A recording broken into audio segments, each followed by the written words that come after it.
2012 was an interesting time for me, but I found love for electronic music around that time because of your song or your remix that you did of Kid Cudi in the movie Project X. Did you realize that you were going to make a remix that is pretty much timeless at this point, man? I know DJs at club nights that I've hosted that play it when 12 o'clock hits, dude. Your song's dropping. I know. Like, how do you feel when you hear people using that song as a party hopper, man? Okay, I mean, I need to fact check myself on this, but when I made that remix, I think it was 2008, maybe 2009. So that song is really old for me. Yes. You know?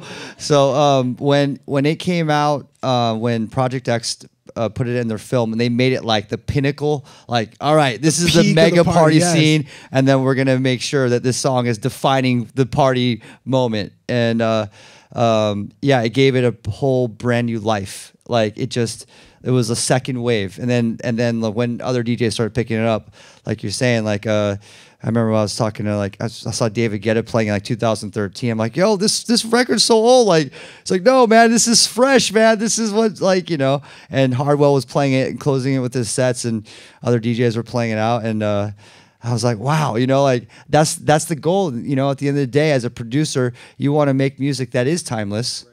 That, you know, of course, it's about the time that when I was making it, I was thinking about how it's going to affect my time here, but you know, I'm still playing it now too. You know, in 2017, I closed my sets with it. Right.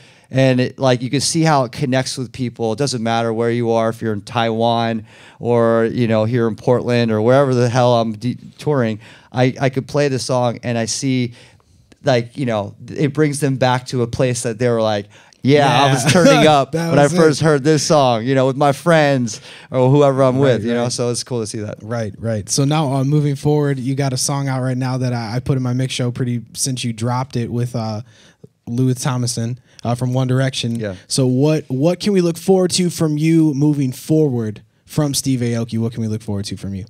I'm still riding on this major high off this song, the success and how much radio is picking up on this. This is the biggest radio song I've ever had, you know, hands down. So I'm grateful for that. And you know, I got to perform on Jimmy Fallon and James Corden and the Today Show with Louis. It's huge. You guys heard Just Hold On?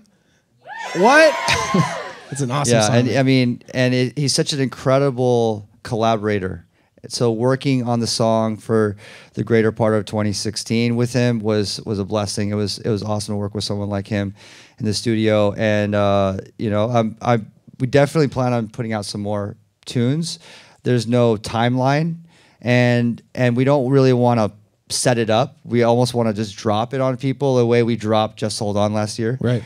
And I've got tons of music coming out. You know, I have an EP as well that I'm dropping. That's kind of like breaking up Neon Future 3. I have Neon Future 3 coming out. It's my bigger album, but I have an EP dropping in a few months, and it's a departure from Neon Future. It's like I have songs with Migos and Lil Yachty and 2 Chainz and Wale, and you know, and it's a lot of the music that I produced in 2016.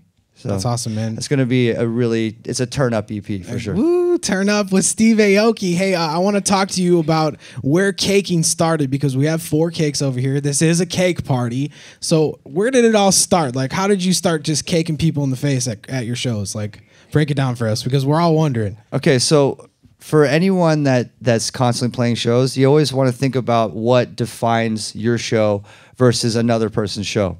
And you try different things to, you know, connect with the crowd, but inevitably you want to think of something unique. So when I first had my first show where I had production and I was playing Coachella 2009. I mean, I really methodically went through my set. It was like, all right, at this stage, I'm going to do this. So it was, you know, very much planned with, like, I had these girls come out with cloaks that we sewed together the night before that were all neon colored. I brought out super soakers on one part. I was going to stage dive on another part. And I had everything timed out so I can come back and mix into the next song. And it was difficult. It was hard. And I knew what worked and what didn't work. And over time, you know, there's certain things that stuck that were like, yo, Aoki brings that raft out. And I knew that's something I'm going to bring in my show. Right. So like, you know, 2011 comes around and I want to try something new. I'm always thinking like, you know, you're always thinking about how to do something different. So there's a music video that inspired me, is called, of this artist on Dima called Autoerotic. And the song is called Turn Up the Volume. And these cakes explode in people's faces in slow motion as they blow out the candles. Wow, okay. So I was like, I'm going to promote this song, but I'm going to cake someone when I play the song. Because this video was viral. It's like, got like a couple 100,000 views. You know, and then we're going to film it. We're going to film it. I'm going to put it up on my YouTube page. I want to get people seeing it. I want to get it viral, you know. And, you know, at first it's like if I bring out a cake here and you have no idea what I'm going to do, you're all confused. But there's always one person that'll come to the front and want the cake. There's always one person. This guy took his tie off. He was like, am I going to get cake on me? I better take my tie off. And then there's not just one person that wants it. Then their friends egg them on. So that's what happened in the beginning. I always brought one cake out and I would just walk around and I would wait. I'd wait patiently. And then some brave person will come out and then their 7 friends are like, get it, take it right there, man. And then it would just be like touchdown, you know. Once the cake gets all over, everyone's screaming, everyone's having the time of their life, right? And then it went from 1 to like 3 to like 7 to like 10 to 15 to 18, and then like the secret number is 10. Wow, so 10. Like you do 10 a show. Yeah, you know, it's one of those things that I do with shows that people love.